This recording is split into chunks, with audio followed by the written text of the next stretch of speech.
जदे घर मुबारक में बीबी पाक उम्मे हानिया जे घर में आयो, रब करीम फरमायो ओ जिब्रील सजी दुनिया में परहण त पूरी कायनात के निंड अची वने त मां महबूब के मेराज कराया। जिब्रील परहयो आ पूरी कायनात निंड में अची वई आ, पर कुर्बान वञा प्रिय जे मकाम ता प्रिय जे गुलामीअ में बीबी पाक उम्मे हानी तलवार खयूं पहरो थी दे भी बीठी आ पहरो पई दे मुझे महबूब जे गुलामीअ में पूरी कायनात के निंड अची वई। बीबी पाक उम्मे हानीअ के निंड कोन आई आ।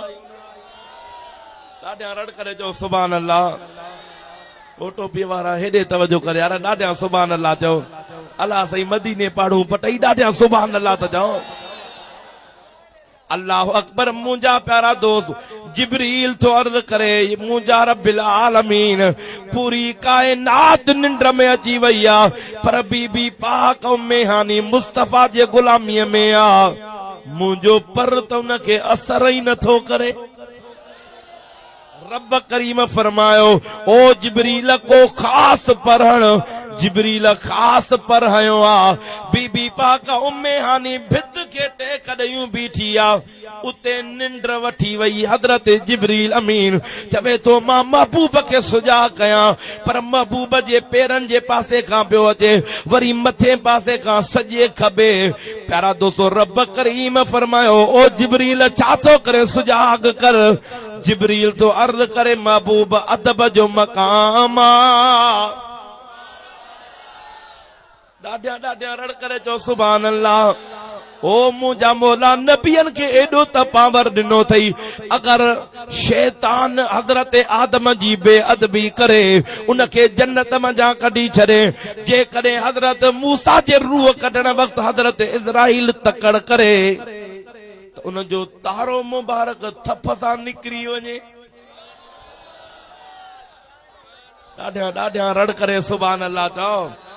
महबूब जा परवाना दिल खोले चो सुभान अल्लाह।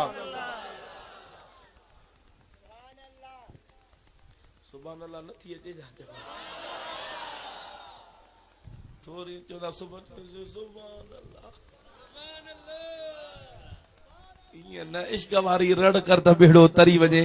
ॾाढा ॾाढा हथ मथे करे हिकिड़ो दफ़ो भेज दस्तगीर जो एड़ी रड़ कर जो मुर्शिद बगदाद में रादी पे हथ मथे करे भेज द।